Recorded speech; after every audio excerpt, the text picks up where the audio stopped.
before us befell us too. لا يأتين على أمتي ما أتى على بني إسرائيل. Rasulullah ﷺ says the same things will happen to my nation, my people, that fell upon Bani Israel. The same exact events will occur. Which actually even suggests in one hadith, the parable given is, if they were to go into a lizard's hole, لَتَتَّبِعُنَّ سُنَنَ الَّذِينَ مِنْ قَبْلِكُمْ, you're going to follow the ways of those who came before you. If they were to jump into a lizard's hole, you jump into one too. Right? The idea of that is we're mindlessly going to unfortunately repeat previous mistakes. Now, one of those mistakes is that the Torah, they kept it special for one group of people, the scholars. If you want to know what the Torah says, then you have to go to them, and they will tell you what it says. You should not be reading it. And even if you do read it without understanding. Like Ibn Abbas comments on the Israelites, he says, يَقْرَؤُونَهُ حِفْظًا وَقِرَاءَةً بِلَا فَهْمٍ لَا يَدْرُونَ مَا فِيهَا. They read their book, they memorize some parts of it, and they recite it beautifully, but they have no idea what it's actually saying. Okay, that's a disease of the Israelites. Now, when that is not supposed to be the case of the Muslims. What happened at the time of Rasulullah sallallahu alaihi wasallam? He gave this speech. I want you to think about this. There's a massive gathering of Muslims by the time Islam is victorious and the Rasul sallallahu alaihi wasallam is done with his mission. It's one of the farewell addresses of Rasulullah sallallahu alaihi wasallam. There's thousands upon thousands of Muslims in front of him, and he's telling them, "Ballighu anni walau ayah." Famous words. Communicate on my behalf, even if it's what? A single ayah. Did he say, well, wait, you might misunderstand. First make sure you get an ijazah in tajweed, and then make sure that you've at least studied 16 tafasir, and then make sure that your nahu and your sarf and your balagha and your knowledge of the qira'at and your knowledge of hadith and fiqh and sharia and all of the ulum, and make sure that your aqidah is, you've gone at least through 5 or 6 different texts, and then maybe communicate an ayah. Or did he just say, بَلِّغُوا عَنِّي وَلَوْ ayah? And who's in front of him? Are all the people in front of him scholars? Are all the people in front of him students of Rasulullah sallallahu alaihi wasallam for many, many years? These are hundreds, if not thousands upon thousands of people. Some of them just became Muslim that day. Some of them are Muslim for a week. Some of them have such bad, they don't even know the Fatiha, they don't know nothing. They just know La ilaha illallah, that's it.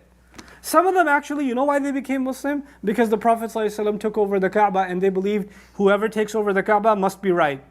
The Quraysh used to be right, but clearly God is with this one now. Let's just follow his religion. Some of them became Muslim because their tribe leader became Muslim, and when you're in a tribal society, when your tribe leader becomes Muslim or does anything else, you do it too. I actually know some tribal communities, even in America. There's a tribal community I met. I won't say which ethnicity. They were in a state, and when they all came, they came as refugees, right? And the tribe leader, he said, okay, I'm going to get my entire community's cell phones. So he calls AT&T and Verizon or whatever. He says, look, I have 500 families. You will give me 70% discount, and I'll give you 500 sales. Because when I tell my tribe to sign up with AT&T, they will. And you will put a cell phone tower on our building, and you're going to pay us royalty. And he got it. He actually got it. The idea is they're in a tribal mindset. When your leader says something, what do? Everybody follows. So when the tribe leader becomes Muslim, you don't say, well, what's your dalil? How did you become? Explain to me how you became Muslim. No, he's Muslim. All right, let's do it. Why do you think hundreds upon thousands of people became Christian when the Roman emperors became Christian? It's a tribal mindset. When the king does something, you do it too. Everybody convert at the same time, no problem. So the idea here that I'm trying to get at is, when people are just blind followers, they don't even think through what's being told to them. They just follow their leaders. This is a quality that you have to be careful about as a person in a position of religious leadership. When Allah says, وَلَا تَشْتَرُوا بِآيَاتِ ثَمَنًا قَلِيلًا, don't sell my ayat for a small price. That religious leadership is actually able to sway huge population behind them. They won't even question what they say. They're going to do it. The Jews are described in the Quran with 2 populations. One population, ummiyun la ya'lamun al-kitab. People that don't know the book at all. Other people that are very scholarly in the book. The Muslims were supposed to be different. We were supposed to be, our minimum education in the ummah is Quran. There are specializations. I'm not denying it. There's a specialization in recitation of Quran. There's a specialization in tafsir. There's a specialization in hadith. There's a specialization in aqid. These are sciences. Each of them are like 10 PhDs on their own. People could be studying any one of these for 30 years and still not scratch the surface. That's true, okay? But there is a minimum education that everybody's supposed to have. Look, in any society, in any civil society, by the time children reach a certain age, they have a general knowledge of certain things. Like for example, in American society, you have a general idea of what the Constitution is about. You've done some study. You're not going to take a high school graduate because he did high school level, American history or political science or whatever, and put him on the Supreme Court bench. You're not going to do that. But at the very least, he understands certain basics about the Constitution of the United States. You understand? There's supposed to be a certain basic level of religious education that isn't meant for a special group of people. It's actually meant for everybody. It's meant for everybody. And when you don't have that anymore, extremism is born. Cults are born. Then religious groups are born that say, we will tell you what the religion actually is because you don't know anything. When you have at least a minimal knowledge, it's hard to take advantage of you. But when you don't, then it's very easy to take advantage of you. This is the culture that actually the role of scholars. The role of scholars is not to communicate further and further, follow me, follow me, follow me. The role of scholars is to empower people.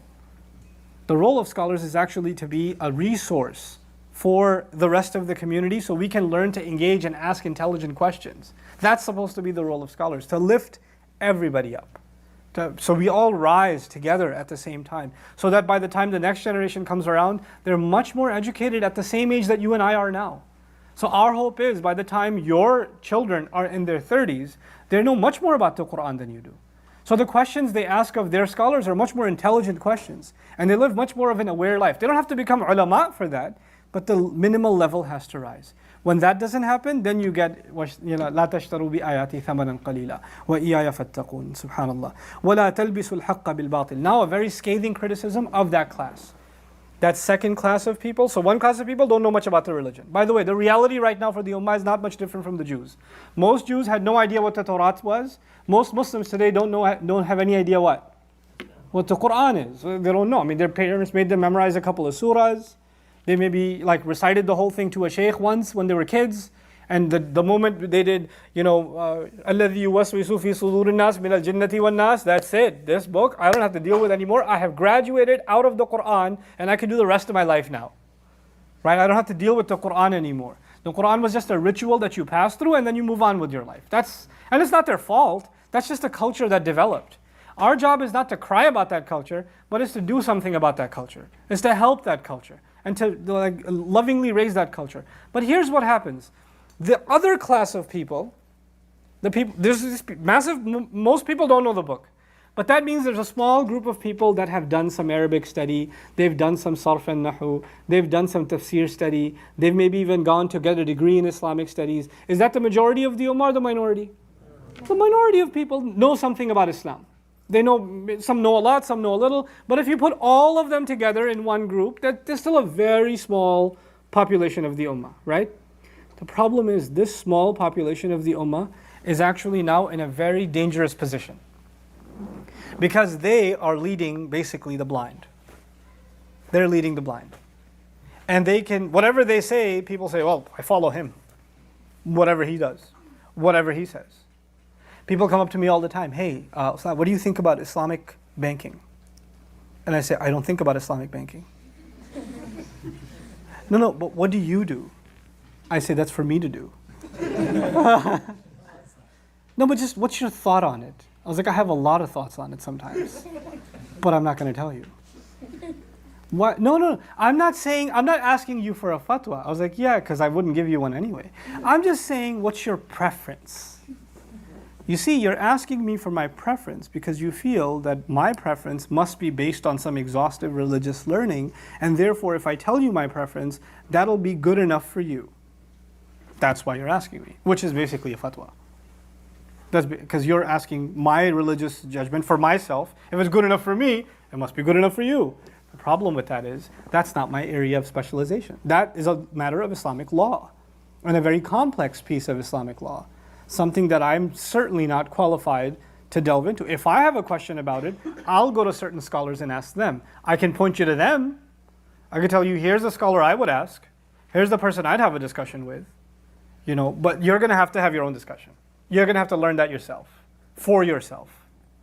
If I started just openly saying my opinion about anything, there are people who say, and I've met those unfortunate people. I love them, but I also feel sorry for them. I just listen to Nouman Khan, I don't listen to anybody else. What is your problem? Listen to everybody else, please. This religion, first of all, is way too big for one person. It's way too big. And I don't even teach the entirety of Islam. I teach a very, very specific piece of our deen. I'll try to learn it and try to teach whatever I can of it, the Book of Allah. Like, there are people that I go to study hadith when I have a question about hadith. I don't comment on hadith much because I don't feel qualified. It's not my area. I learn it, I study it, I sit with ulama with it, but I wouldn't teach it because that requires it requires the kind of brain capacity that I just don't possess. That's extremely intelligent people that are qualified to teach that subject. I wouldn't count myself among them. Allah actually made the Quran easy. وَلَقَدْ يَسَّرْنَا الْقُرْآنَ, especially to give reminder, لِلذِّكْر. And that's what its role was. So your job and my job is to be that more educated class. Now if we don't have that, then now this criticism that we're about to read is of the knowledgeable class of people. So if myself included, those of you that are learners of Islam, those of you that are learning Arabic, tafsir, Quran, hadith, sharia, whether you're in an Islamic university or you're getting ijazah from a sheikh, or you're doing like tafsir halaqa, or you're studying and you've done it for a couple of years, these are the ayat about us. Allah is talking to the Jews, but He's never just talking to the Jews. He's always talking to us through them. This is the ummah that's on trial now. وَلَا تَلْبِسُوا الْحَقَّ بِالْبَاطِلِ. Don't dress and disguise the truth using falsehood. This is actually the word haqq means four things, but I'll start with one of the meanings, truth. Allah is describing a very particular strategy. Something is true. The Torah is true. You're going to disguise it with falsehood. And the word for disguise, talbisu, comes from the word libas. I think everybody here knows what the word libas means. What does libas mean? Clothing. Clothing. Don't put the garment, the clothing of falsehood on the truth. When you put clothing on, some parts are hidden and some parts are exposed. The face is exposed, but the body is hidden. For example, right now my hands are exposed, my arms are hidden. This is libas. Don't keep some parts of the truth so your conversation, your evidence, your discussion is still convincing, and then mix in with it your corruption. It's very easy for people who are knowledgeable in religion to quote half the text, or to quote one ayah or one hadith to make their point and not talk about how there's another ayah and another hadith that balances this point. There's an entirely other set of principles that you conveniently didn't mention, and you used good evidence, but you disguised it with falsehood. You understand? It's very clever, but it can be done. For example, about the Quran, we already read, يُضِلُّ بِهِ كَثِيرًا وَيَهْدِي بِهِ كَثِيرًا. Allah misguides by means of this book many, and He misguides the corrupt, right? We read this before. It is very easy for me to say, the Quran hates women. Let me tell you why. And I could quote like 40 ayahs. I could do it. If I wanted to, I could do it. And because I've been studying Quran for a long time, so if enough waswasa shaitan did to my head, I would totally do it. And then on the other hand, I could give a lecture and say, the Quran loves women. Let me tell you why. And I could quote another 40 ayat. I could do that. I'll be very convincing too, let me tell you. I'll pound my head and like give a really emphatic speech, and people will take a clip of it on YouTube and throw it up and say, see, the Quran says women are cursed, or something. But you know what? As convincing as that is, I would be manipulating the text. I would have to keep some parts out, skip some things. The only people who'll notice that I'm doing that are who? Scholars. Other scholars, people of knowledge. Most people will realize it or no? Nope. And when other scholars try to correct what I say, then the most people say, oh, you're just jealous. Right? Isn't it possible? There are people I've recently met or debated, a couple of years back actually, who basically said Islam declares war on all non-Muslims. And they had 40 ayat in their lecture. Ayah after ayah after ayah. Very Powerful. And I'm listening to this speech and I'm going, wait, you're not quoting the next part. You're missing what are you doing? But if an 18-year-old is listening to this, قال الله تعالى كذا وكذا وقال. By the end of the speech, you're like, Allah says we hate non-Muslims. I totally hate non-Muslims. And he got so much dalil, man. He got so many ayahs he quoted. Yeah, you could quote. But when you don't give the text justice, you can disguise the truth with what? Falsehood. You have to let the Quran speak for itself. You can't selectively quote. If you selectively quote and you skip other parts or conveniently ignore other parts, then this is actually the ultimate crime against the Quran. And that's why you'll appreciate the next part. وَلَا تَلْبِسُوا الْحَقَّ بِالْبَاطِلِ وَتَكْتُمُوا الْحَقَّ. It's not وَلَا تَلْبِسُوا الْحَقَّ بِالْبَاطِلِ وَلَا تَكْتُمُوا الْحَقَّ. The la doesn't occur twice. In English we say, don't disguise the truth with falsehood, nor hide the truth. But the word nor is not there. There's no second la. So it's not neither nor. Neither disguise it, nor hide it. The word nor is missing. Why is it missing? Because now this becomes bayanu ma sabaq, which means don't disguise the truth with falsehood by hiding the truth. The ultimate way to disguise is to actually conveniently skip certain things, to not mention certain things, to overlook certain things. And this is actually a very serious disease in the ummah today. Very serious.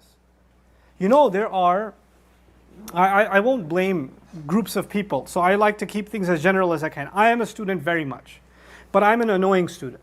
I'll tell you that much about myself. I'm sure you find me an annoying teacher, I'm a much more annoying student. When I learn with a teacher and a teacher says, the Quran never says this or never says that, I immediately contradict them and say, what about this, what about this, what about this, what about that? Okay, fine. Let's talk about something else. I don't take things blindly from my teachers. I don't. Even if I respect them. And I respect them to death. But when they say something and it doesn't make sense to me, I tell them flat out right then and there. I don't say, oh, I should have some respect, I should stay quiet. Man, angels were not quiet in front of Allah. Are you really going to put him on the earth? He's going to cause corruption and spill blood. If angels can talk to Allah like that, you're a alim. I love you, but I'm going to talk to you like that. I'm going to say, this don't make sense. I don't get what this is. How can you make this conclusion? How do we draw this conclusion or that conclusion? So what's happened is I'm very blunt, right? And I don't do this openly, of course, ever. It's in private settings, right? So I'm sitting with a scholar, learning from him or her, and then they'll say something and I'll ask them, and I'll ask until I'm satisfied. And a lot of times my blunt questions, I get put in my place, most of the time anyway, right? So what happened though, one time, I want to share a story, and I'll keep the details so ambiguous so that you don't get to wonder and blame who it might have been. Okay, so I'm going to keep it as general as I possibly can. So I'm in this gathering of scholars. I'm the only non-scholar there. And I look like it too. Okay? I don't even know what I'm doing there. But I brought up the ayah about hitting women. I had just studied it that morning with another scholar, because I had questions about that ayah. And I was convinced what it's about, and this is not a halaqah about that. But anyway, I was convinced of what that is about and how it's not actually an open license to hit women or anything even close to that. And I studied it carefully with this other scholar, and I sat with this group of ulama, and I just wanted to see if I could stir some trouble because I was bored. So I was like, yeah, I was studying this ayah today, and I learned certain things, and here's what I learned. And they're all like, so what did you learn? And I said, well, it means this, this, and this, and it doesn't actually mean that you can just hit women. You know, that's not what it's saying.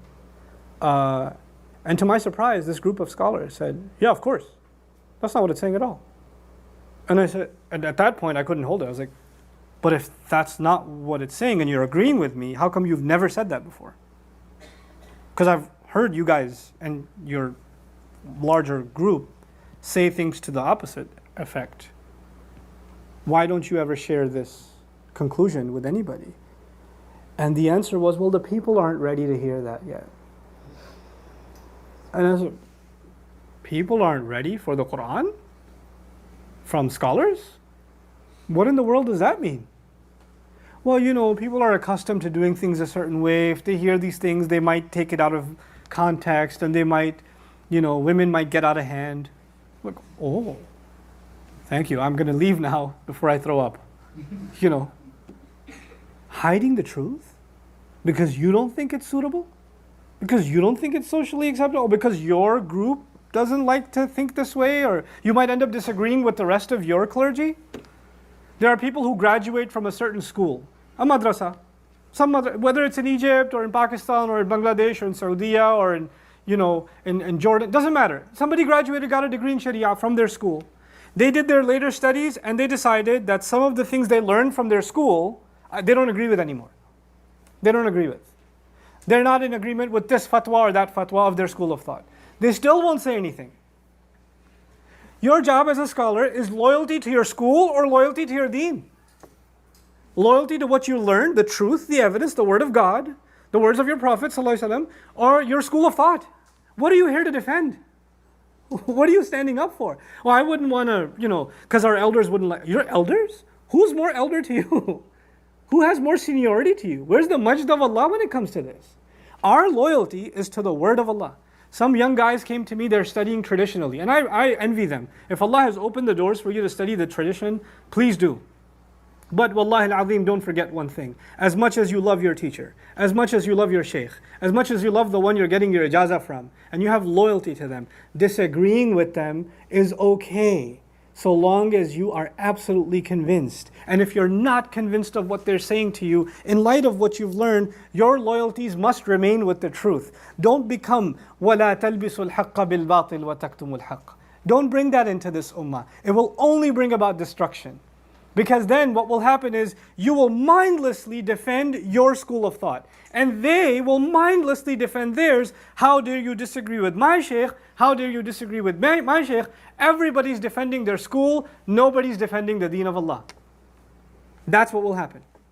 That's what will happen. And it's the sad tragedy of it is, the very ulama that they claim loyalty to, the senior ulama of most of these madaris, you will find they're far more open, far more intellectual, far more permissive and broad in their thinking. And their students down the trickle become more and more rigid.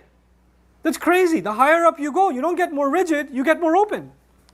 You get more more courteous. There are people I met in one group, for example. I don't name groups, and don't use your imagination. People I met in one group, first time they met me, the way you dress like the kuffar. You have no knowledge. You have this. You have that. You have the. And they just trashed me. You should never even speak. I was like, thank you, Jazakallahu khairan. I'm gonna go finish my salah now. I prayed behind them actually that day. I was at an airport. Then later that month, one of the most senior ulama of that group, worldwide known, I ran into him at the airport. And he's sitting next to me. And he goes, "You look familiar." I said, "A lot of people tell me that." And he says, "Wait, my daughter watches your Quran things on her iPad." And I said, "Maybe." And he said, "I listen to it too sometimes. It's very good." And we started talking about Quran for like an hour at the airport. And then he said, "Come to my madrasa sometime." And I got really scared because I'd met people from that school who told me I'm pretty much a kafir. And now the head of that school is saying, "Hey, come sometime. Maybe you can give a dars of Quran to our students." I was like, "I don't think that's a great idea, but can I hide behind you when I come?" What you learn is people at the top are actually merciful, wise people, but they're surrounded by this labsul haqq bil batil. It's so sad, and it's really tragic that we've become this way. But this is something that was passed down from the Israelites. We're not supposed to follow this unfortunate legacy. Now, this is la talbisul haqq bil batil, the meaning of truth. The second meaning is purpose. Haqq also means purpose. Don't disguise purpose with purposelessness. In other words, this ummah always had a purpose. This deen always had a purpose. We are not Muslim just for ourselves. We are here to make shahada ala nas. We're supposed to be a testimony to all of mankind. The rest of mankind is supposed to see how beautiful the revelation of God is because of our existence. That is our purpose in existence. You see, when you do more dhikr, and you do more ibadah, and you do more worship, and you do fasting, and you recite Quran, who are you benefiting? Yourself. You're like that seed that gets the water and it gets the sun and it gets the nutrients, and it removes the weeds. But that seed is supposed to turn into a plant, and that plant is supposed to turn into a tree. And a tree doesn't benefit itself, it benefits others. We're supposed to be of benefit to others. We don't keep this to ourselves. That is our purpose. Our purpose is not self-service. Our purpose is not self-service. It's the biggest tragedy to me that we in the United States, for example, have masajid across America and our neighbors hate our guts because all they know is we park on their properties. And all they know is that we jam their, we create ruckus in their community or make late night noise and keep them up. And none of them knows goodness from us.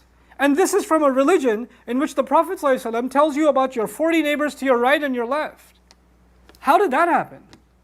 We have a purpose. We have the purpose of sharing the beauty of this religion with our neighbors, opening our doors to them, letting them know. The police chief of Euless was here a couple of nights ago at iftar. I had iftar with him. And we just sat and chatted. And I talked to him about how our religion is all about Abraham. And they had no idea. And they're like, I'm learning some really cool stuff. And he invited me to work out with him. I might go. He looks really buff though. I don't know what I'm going to do. But well, open your doors to these people. This is your purpose.